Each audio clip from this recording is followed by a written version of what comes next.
ಇನ್ನು ಪಾಕಿಸ್ತಾನದ ಹಲವು ಕಡೆ ಡ್ರೋನ್ ದಾಳಿಯಾಗಿದೆ. ಕರಾಚಿ, ಲಾಹೋರ್ ಸೇರಿ ಹಲವೆಡೆ ದಾಳಿಯಾಗಿದೆ. 10ಕ್ಕೂ ಹೆಚ್ಚು ಕಡೆ ಡ್ರೋನ್ ಮೂಲಕವಾಗಿ ದಾಳಿಯಾಗಿದೆ. 12 ಡ್ರೋನ್ ಅನ್ನ ಹೊಡೆದುರುಳಿಸಿದ್ದೀವಿ ಅಂತ ಪಾಕ್ ಹೇಳಿದೆ. ಭಾರತದ ಡ್ರೋನ್ ಅನ್ನ ಹೊಡೆದಿದ್ದೀವಿ ಅಂತ ಪಾಕ್ ಹೇಳ್ತಾ ಇರೋದು. ಲಾಹೋರ್, ರಾವಲ್ಪಿಂಡಿ ಸೇರಿ ಹಲವೆಡೆ ಸ್ಫೋಟವಾಗಿದೆ. ಕರಾಚಿ, ಲಾಹೋರ್, ಸಿಯಾಲ್ಕೋಟ್ ಸೇರಿದಂತೆ ಪಾಕಿಸ್ತಾನದ ಹಲವು ಕಡೆ ವಿಮಾನ ಹಾರಾಟವನ್ನ ಕೂಡ ಸ್ಥಗಿತಗೊಳಿಸಲಾಗಿದೆ.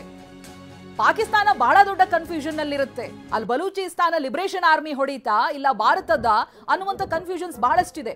ಒಳಗಡೆನೆ ಬಂಡಾಯ ಹೆಚ್ಚಾಗ್ತಾ ಇದ್ದ ಹಾಗೆ ಇತ್ತೀಚೆಗಷ್ಟೇ ಬಲೂಚ್ ಲಿಬರೇಷನ್ ಆರ್ಮಿ ಆ ಬಾಂಬ್ ನಿಷ್ಕ್ರಿಯ ದಳದ ವಾಹನ ಜೊತೆಗೆ ಸಿಬ್ಬಂದಿ ಇಬ್ಬರನ್ನೂ ಕೂಡ ಉಡಾಯಿಸಿ ಬಿಟ್ಟಿತ್ತು. ಈಗ ಕೆಲವೊಂದಷ್ಟು ವಿಚಾರಗಳನ್ನ ಪಾಕಿಸ್ತಾನ ಹಂಚಿಕೊಳ್ತಾ ಇದೆ. ಹೀಗೀಗಾಯ್ತು, ನಾವು ಡ್ರೋನ್ ಹೊಡೆದ್ವಿ, ಭಾರತಕ್ಕೆ ಸೇರಿರುವಂತಹ ಡ್ರೋನ್ ಅಂತ. ಭಾರತ ನಿನ್ನೆ ನಡೆಸಿದ್ದು ಸುಸೈಡ್ ಡ್ರೋನ್ ದಾಳಿ. ಉಗ್ರ ನೆಲೆಗಳ ಮೇಲೆ ಮಾತ್ರ ದಾಳಿಯನ್ನ ನಡೆಸಿದೆ ಭಾರತ. ಇಂದು ಸೇನಾ ನೆಲೆಗಳ ಮೇಲೆ ದಾಳಿ ಅಂತ ಪಾಕ್ ಹೇಳ್ತಾ ಇದೆ. ಡ್ರೋನ್ ದಾಳಿಯನ್ನ ಇನ್ನೂ ಕೂಡ ಭಾರತೀಯ ಸೇನೆ ಖಚಿತಪಡಿಸಿಲ್ಲ. ಭಾರತೀಯ ಸೇನೆ ನಾವು ಮಾಡಿದ್ವಿ ಅಂತ ಖಚಿತಪಡಿಸುವವರೆಗೂ ಕೂಡ ಅದು ಭಾರತದ ದಾಳಿ ಅಂತ ಹೇಳೋದಕ್ಕೆ ಸಾಧ್ಯ ಇಲ್ಲ.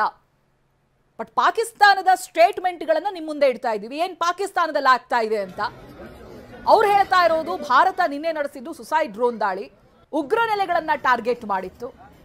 ಇವತ್ತು ಸೇನಾ ನೆಲೆಗಳ ಮೇಲೆ ಪಾಕ್ ದಾಳಿ ನಡೆಸಿದೆ. ಪಾಕ್ನ ಸೇನಾ ನೆಲೆಗಳ ಮೇಲೆ ದಾಳಿಯನ್ನ ಮಾಡಿದೆ ಭಾರತ. ಡ್ರೋನ್ಗಳನ್ನ ನಾವು ಹೊಡೆದುರುಳಿಸಿದ್ದೀವಿ ಅಂತ ಕ್ಲೈಮ್ ಮಾಡ್ತಾ ಇದೆ ಪಾಕ್.